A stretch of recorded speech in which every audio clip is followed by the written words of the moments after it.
Hi dear അനിയറോൾ, നിങ്ങൾക്കെല്ലാവർക്കും അന്നാസ് കഫേയുടെ പുതിയൊരു എപ്പിസോഡിലേക്ക് സ്വാഗതം. ഞാൻ നിങ്ങളെ പരിചയപ്പെടുത്താൻ പോകുന്നത് കസ്റ്റാർഡ് ഫ്രൂട്ട് സലാഡ് എങ്ങനെ ഉണ്ടാക്കുന്നു എന്നതാണ്. അപ്പം ഈ കസ്റ്റാർഡ് ഫ്രൂട്ട് സലാഡ് ഉണ്ടാക്കുന്നതിന് വളരെ കുറച്ച് ഇൻഗ്രീഡിയൻസ് മതിയാകും. നമ്മൾ കുഞ്ഞുങ്ങൾക്ക് വളരെയധികം ഇഷ്ടപ്പെടുന്ന ഒരു സംഭവം കൂടിയാണിത്. ഇപ്പോൾ ഫ്രൂട്ട്സൊക്കെ കഴിക്കാനായിട്ട് ഇഷ്ടമില്ലാത്തവർക്ക് ഇതൊന്നും ഉണ്ടാക്കി ട്രൈ ചെയ്ത് നോക്കൂ, വളരെയധികം ഇഷ്ടപ്പെടും. അപ്പം അന്നാസ് കഫേ സബ്സ്ക്രൈബ് ചെയ്യാത്ത ആരെങ്കിലും ഇത് കാണുന്നുണ്ടെങ്കിൽ ഒന്ന് സബ്സ്ക്രൈബ് ചെയ്തേക്കണേ. പിന്നെ നിങ്ങൾക്ക് ഈ വീഡിയോ ഇഷ്ടമാകുകയാണെങ്കിൽ ഒരു ലൈക്കും, പിന്നെ നിങ്ങളുടെ ഫ്രണ്ട്സ് ഇത് കാണണമെന്ന് ആഗ്രഹിക്കുന്നുണ്ടെങ്കിൽ ഒന്ന് ഷെയറും ചെയ്തേക്കണം. അപ്പോൾ നമുക്ക് ഇതെങ്ങനെയാണ് ഉണ്ടാക്കുന്നത് നോക്കാം. അപ്പോൾ ഈ കസ്റ്റാർഡ് ഫ്രൂട്ട് സാലഡ് ഉണ്ടാക്കുന്നതിന് ഞാനിവിടെ ഒരു 1/2 ലിറ്റർ പാലാണ് എടുത്തിട്ടുള്ളത്. അപ്പോൾ ഈ പാല് ഞാൻ തിളപ്പിക്കാനായിട്ട് അടുപ്പത്ത് വെച്ചിട്ടുണ്ട്. ഇത് നല്ലതുപോലെ നമുക്കൊന്ന് തിളപ്പിച്ചെടുക്കണം.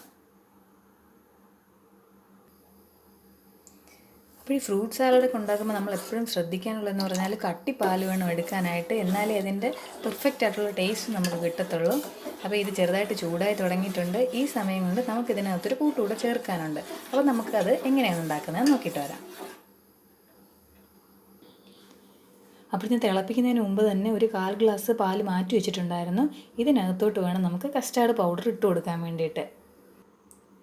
അപ്പോൾ ഇതിനകത്തോട്ട് ഞാനൊരു 2 സ്പൂണ് കസ്റ്റാർഡ് പൗഡറൂടെ ഇട്ട് കൊടുത്തിട്ട് മിക്സ് ചെയ്യുവാണ്. ഇത് വാനില ഫ്ലേവറും കൂടെ ചേർന്നിട്ടുള്ളതാണ്. അപ്പോൾ ഇതിന് നമുക്ക് നല്ലതുപോലെ ഒന്ന് മിക്സ് ചെയ്തെടുക്കണം. അപ്പോൾ ഇവിടെ പാലിവിടെ നല്ലതുപോലെ തിളച്ചിട്ടുണ്ട്. ഇതിനകത്തോട്ട് വേണം ആ കസ്റ്റാർഡ് പൗഡർ നമ്മൾ ചേർത്ത് കൊടുക്കാൻ വേണ്ടിയിട്ട്. അത് കുറേശ്ശെയാണ് ചേർത്ത് കൊടുക്കാൻ, അല്ലെങ്കിൽ കട്ട പിടിച്ച് പോകാൻ ചാൻസ് ഉണ്ട്. കുറേശ്ശെ ചേർത്ത് കൊടുത്തിട്ട് ഇളക്കി എടുക്കണം.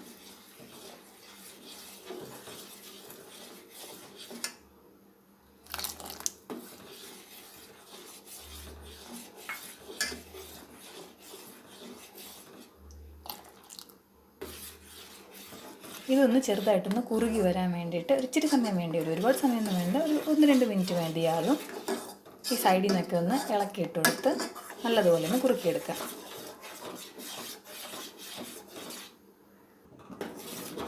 ഇതിപ്പോൾ നല്ലതുപോലെ കുറുകി വന്നിട്ടുണ്ട്. ഇതിനകത്ത് നമുക്ക് മധുരത്തിന് വേണ്ടി കുറച്ച് പഞ്ചസാര കൂടെ ചേർത്ത് കൊടുക്കാം. മധുരമൊക്കെ നിങ്ങളുടെ ഇഷ്ടമാണ് കേട്ടോ, ആവശ്യമുണ്ടെങ്കിൽ ചേർത്താൽ മതി. അല്ലെങ്കിൽ ഫ്രൂട്ട്സിൻ്റെയൊക്കെ മധുരം നമുക്ക് കാണും അതിനകത്ത്. ഞാനിവിടെ ഒരു 2 ടേബിൾ സ്പൂൺ പഞ്ചസാരയാണ് ചേർത്ത് കൊടുക്കുന്നത്. പഞ്ചസാര ചേർത്തില്ലെങ്കിലും കുഴപ്പമൊന്നുമില്ല. അതിനുശേഷം കുറച്ചുകൂടെ നല്ലതുപോലെ ഒന്ന് മിക്സ് ചെയ്ത് കൊടുക്കാം നമുക്ക്.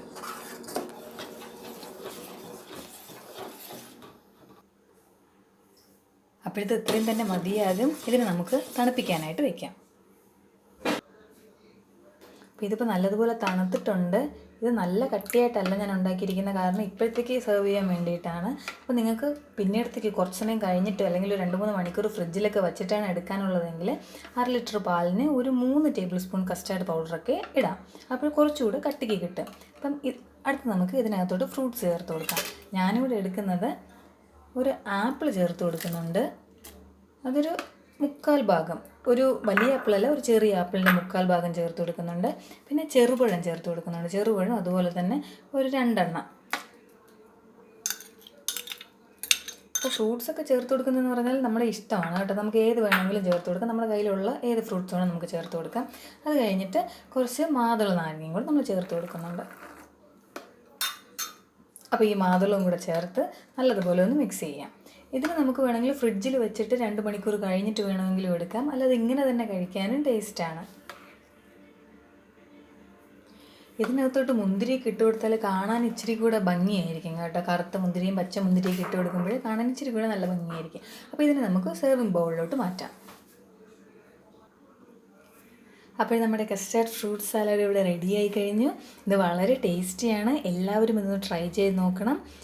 ഇനി അടുത്തൊരു വീഡിയോയുമായി കാണുന്നത് വരെ സ്റ്റേ സേഫ്, ബൈ.